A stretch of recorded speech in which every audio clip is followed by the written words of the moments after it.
तो आपको कोई उम्मीद नहीं है? ये जो आप बात कर रहे हैं ना जुबैर साहब, ये मुझे वो लग रहा है जो मुशर्रफ साहब की जब 2013 के अंदर कुछ ऐसे ही ख्वाहिशात थी उस वक्त भी नवाज शरीफ साहब की, फिर हमें सबको मालूम है उसके बाद वो क्या हुआ। या आपको उसका एक्शन रिप्ले लग रहा है, या क्या वाकई शहबाज साहब एक मुख्तलिफ चूंकि आपने एक अप्रोच रखते हैं ख्वाजा आसिफ वगैरह पे, ये बयानात क्यों दे रहे हैं? वैसे ही दे रहे हैं कि भाई जरा माहौल को गरमाए रखें? नहीं, Khawaja Asif is seriously saying that. मैं उनको देखो, वो पॉलिटिक्स के उस हिस्से में हैं जब वो उनको पता है कि he is almost in his last stretch, कि अभी उनको पॉलिटिक्स करना या हुकूमत के लिए वो करना, तो वो बोल्डली बयान देते हैं, बहुत boldly. I appreciate that point of view. So वो कोई सियासत नहीं कर रहे हैं। सियासत अगर कर रहे हैं तो बाकी ये अकील और तारिक फजल चौधरी और ये सब करेंगे, इस पर किस तरह से सियासत करेंगे। लेकिन देखिए, मैं ये कहता हूँ कि फेज 2 जो अगर नहीं खुलेगा उसकी बहुत सी वजूहात हैं। अच्छा। ये नहीं हो सकता कि सारे चीज में आप 26 नवंबर 2024 भी ले आए जो जावेद लतीफ के मुताबिक, और 8 फरवरी 2024 को आप हड़प कर जाएंगे कि जैसे हुआ ही नहीं था। तो भाई जब सब खुलेगा तो सब खुलना चाहिए ना।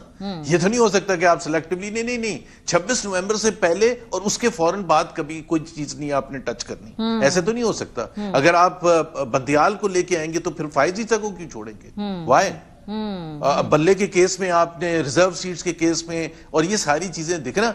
आप ये कह रहे हैं कि रियासत के खिलाफ कुछ हुआ और बहुत कुछ, ऑब्वियसली एवरीवन कंडेम्स, और जो पाकिस्तान के अवाम के खिलाफ हुआ उसको नहीं छेड़ेंगे।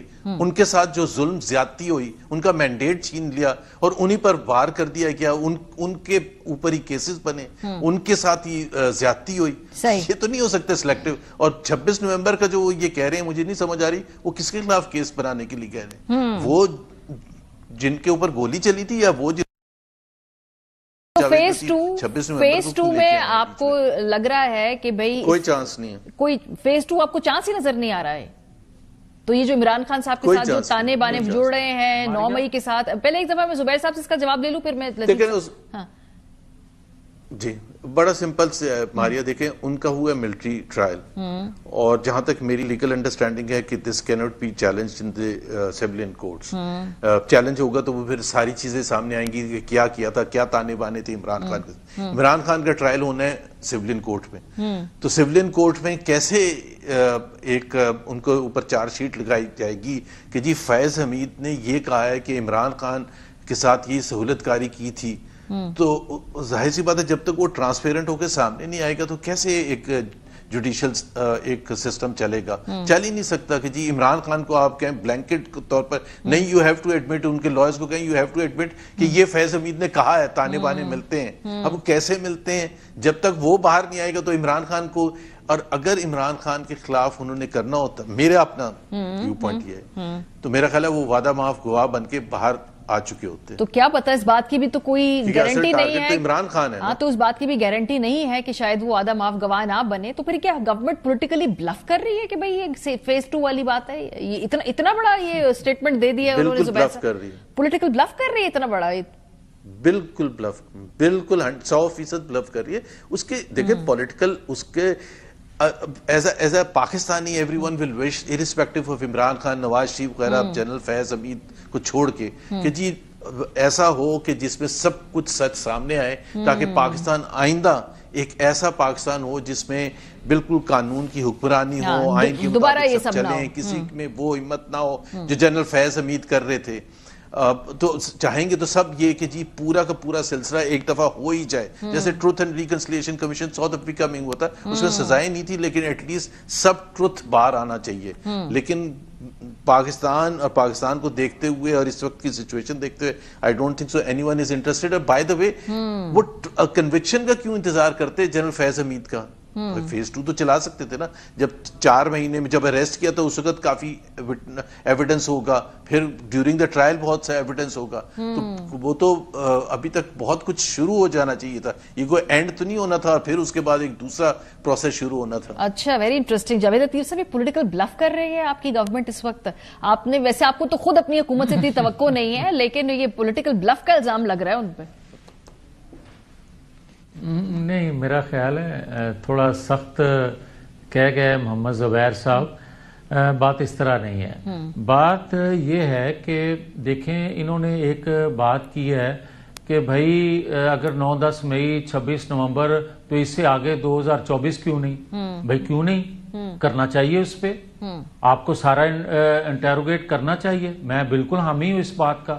میں اس بات کا بھی حامی ہوں اگر اجازت دیں محمد زبیر صاحب تو بھائی آپ 2014 سے شروع کر لیں.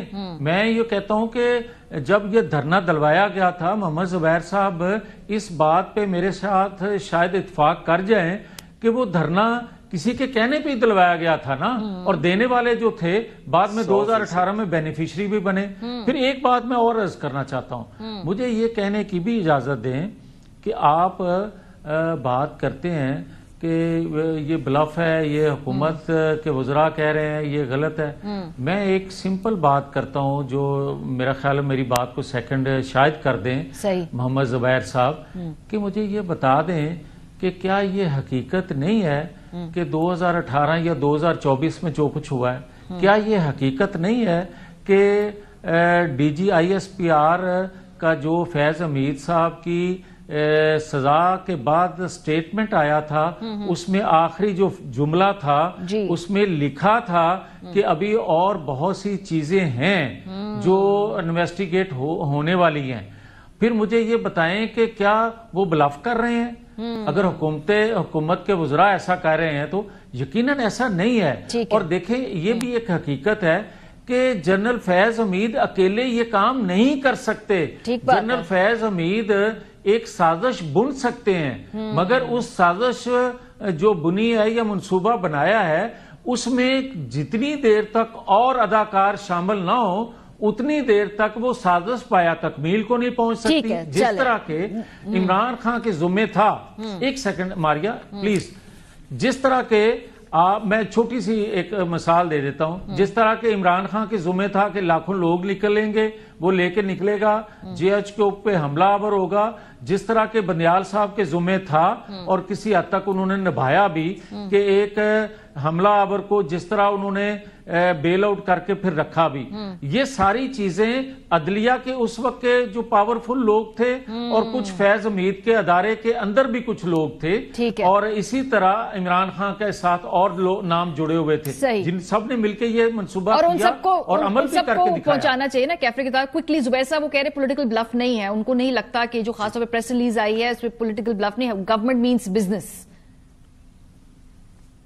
آئی تھنک دیکھیں جو جاوید لطیف صاحب کی خواہش ہے اس سے تو میں بالکل 100% اتفاق کرتا ہوں, لیکن میں یہ کہتا ہوں کہ یہ پاکستان میں اگر جو ہمارے جو بھی اس وقت رولنگ رجیم ہے جس میں اسٹیبلشمنٹ بھی شامل ہے اور سویلین حکومت بھی شامل ہے, ان کی میرا اپنے خیال سے they understand the sensitivity of Pakistan situation, economic situation today. اور یہ سب سٹیپ اٹھانے سے کس طرح سے Pakistan will be dragged into a situation جس میں ایسے سے ظاہر ہے پھر تو کچھ کردار ہوئیں گے جو مجھے نہیں اچھے لگیں گے کہ ان کو ٹریک کیا جا رہا ہے, کچھ آپ کو نہیں اچھے لگیں گے ٹریک کیا جا رہا ہے, لیکن انصاف کی خاطر تو اب جاوید لطیف صاحب تو 2014 میں پہنچ گئے, تو وہاں 2014 پر جب بات جائے گی تو پورا پاکستان کا نظام لپیٹ لیا جائے گا. یہ مطلب I am sure about it because questions will be raised کہ یار یہ کیا ہو کیا رہا تھا, یہ کس طرح سے ادارہ کام کرتا ہے, کس طرح سے حکومتیں کام کرتی رہی ہیں. سو میرا اپنا تھنکنگ یہی ہے کہ ہونا چاہیے لیکن ہو نہیں سکتا. ہم نے کتنی رپورٹس آئی ہیں, اسامہ بن لادن کی رپورٹ آئی ہمیں پتہ نہیں چلا, ہمیں 71 میں رپورٹ نہیں پتا چلا, ہمیں کون سی رپورٹ ہے, کارگل کی رپورٹ کمٹ کیا تھا نواز شریف نے, نہیں پتا چلا کہ کیا ہوا, تو ہمیں پہلے نہیں جب پتا چلا تو ٹھیک ہے. تو مجھے اس پوری بحث کو سمیٹتے ہوئے میں ایک جملہ ایک سیکنڈ ماریا ایک سیکنڈ ماریا پلیز ایک سیکنڈ. میں کیونکہ یہ پروگرام آپ کا ہمارے والے سے ختم ہونے جا رہا ہے تو میں یہ ضرور کہتا جاؤں کہ محمد زبیر صاحب نہ جائیں 2014 2018 جہاں سے فیض حمید کو سزا ہوئی ہے اس سے آگے شروع کر لیں. بھائی آپ نے شروع کیا ہے نا تو اس کو پایا تکمیل تک پہنچائیں. چلیں اس پہ سب کا اگریمنٹ ہے, اسی بات پہ مجھے سیگمنٹ کو کرنا ہے. بہت شکریہ جاوید لطیف صاحب, زبیر صاحب پروگرام کے سلسلے میں ہمارے ساتھ موجود تھے.